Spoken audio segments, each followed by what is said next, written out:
Welcome back mga kaaldab. Ito na naman po ang inyong lingkod, si Mr. Destiny. At magbibigay po tayo ng pinakamainit na update po ngayon sa social media mga kaaldab. Hindi naman po naging trending mga kaaldab si Maine Paul Carson. Na sinasabi nga po nila, Mr. Destiny, pinag-uusapan ngayon si Mengay. Hindi mo ba alam? Si Mengay ang trending ngayon at pinag-uusapan? Di po mga kaaldab. Ang trending po ngayon, for the record lang po, si Vice Ganda. Sa trending in the Philippines po, si Vice Ganda. Sa celebrity trending, Alden Richards. At 5 breakups and a romance.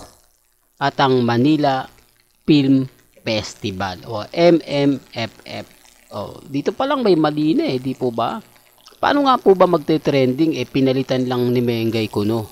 Hindi po ba? Hindi na po talaga sabihin na natin na dapat iba na po yung nilagay niya. Hindi, Maine Mendoza Atayde lang po. Di po ba? Ano nga po ba connect nun? Real talk mga kaalda, bakit nga po ba nag-iingay ngayon si Maine Paul Carson? Bakit napilitang ipasulat ito ng Sarsuela para kay Mengay? Ito po yung ebidensya at resibo na iniimbestigahan nga po siguro ngayon. O sabihin na natin, marami ang nagtatanong, 2 weeks na o 1 month na nga po raw mahigit si Congressman Spotted sa US. Di po ba? Normal lang na marami na nagtatanong. Normal lang na marami na nagugulat na ba't ganun si Congressman nasa Amerika tapos may session pa sa Kongreso? Samantalang ang Senado, kailan lang yung kumbaga pahinga nila, trabaho agad. Bakit daw po si Congressman Spotted parang wala naman daw pong ginagawa? Imposible naman daw po na nasa US siya pagkatapos dito po siya sumusweldo sa Pilipinas. Di po ba? O dito siya nagtatrabaho pero nasa US siya. Marami tuloy naghahanap po mga kaaldab ng trabaho ni Congressman Spotted. Kaya nga po nililihis ni Ibyang yung mga update. Kaya po pala panay update ni Ibyang patungkol po kay Mengay para malihis nga po yung topic at hindi nga po mapag-usapan. Di po ba? Sabi ko nga po sa inyo dito po sa channel ni Mr. Destiny, 101% updated po tayo. Hindi po makakalusot yung mga ganyang-ganyang bali-balita mga kalab. Especially po kay Mr. Destiny. Pero bago tayo magtuloy at bago natin pag-usapan itong mainit na update po natin, kung bago ka lang sa channel na to at isa kang true-blooded Aldab Nation na nagmamahal po kila Mengay at Tisoy, tama po ang channel na pinuntahan mo, kaya consider na po kitang bagong subscriber. At huwag mong kalimutang i-share ang mga video po natin sa mga mami, sa mga titas, at sa mga senior. Remind ko lang po lahat naman po ng post ni Mengay kumbaga single lang siya. Ibig kong sabihin, yung mga pinopost niya wala pong kasama. Di po ba? Tapos kitang-kita nyo naman po yung mga post niya rito kakaiba. May araw siguro pong sobrang init sa Amerika, may araw din pong sobrang lamig. Di po ba? Karamihan po ng mga post ni Mengay balot na balot siya. Pero dito kakaiba yung update niya. Di po ba? Magmistulang sobrang nipis. Kaya nga po marami nagtataka marami rin nagdududa. Nasa Amerika nga po ba yan? O dito lang sa Pilipinas? Kasi dito po sa Pilipinas talagang sobrang init. Di po ba?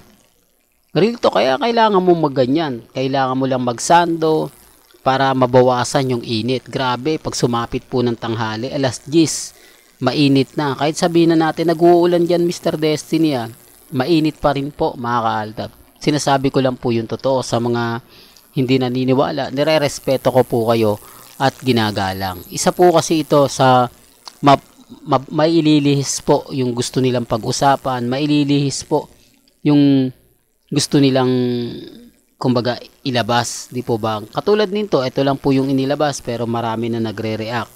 Marami na nagko-komento. Hindi po nila alam kung bakit nga po ba yung ginagawa. Kung bakit nga po ba ginagamit po si Maine Paul Carson para mapagtakpan lang. Hindi po ba? Tapos ayaw naman po nila magsalita. Hindi naman po nagko-komento. Nagmimisto lang. Kumbaga, ang ibig kong sabihin sobrang tahimik. Di po ba? Ang EAT wala man lang paramdam. Tapos nang tanungin mo si Ibiang kung kailan uuwi sila Mengay at Congressman Spotted, wala po siyang, walang binanggit, walang sinabi. Buntis nga po ba si Mengay? Wala rin po. Doon pa lang marami ng malapses eh. Doon pa lang masasabi nyo na may mali na eh. Di po ba? Pero gaya ng sinabi ko, wala namang pumpilitan dito sa mga sinasabi natin. Wala namang pumpilitan sa mga ina-update natin. Ang sa atin lang, gusto ko po maging updated kayo kung ano yung pinaka-latest, kung ano po yung trending, dun lang po tayo. At wag po kayong basta-basta maniniwala sa mga sinasabi ng iba, pinapaliwanag ng iba, di po ba? Halata naman pong gawa-gawa lang po nila yon. Ang importante lang naman po, maging updated po kayo. Di po ba? Katulad po ni Alden Richards, di po ba? Sa Mega Magazine, pagkatapos ng mga kaganapan niya, diretso siya sa photo shoot na pinalabas naman po agad-agad. Kaya nga po ako, kumbaga, kampante lang eh. Hindi po ba? Sabi ko nga po sa inyo, hayaan lang po natin sila mag-react, magngangal-ngal, kung ano-ano sabihin po nila. Basta ang importante lang naman, maging updated ka.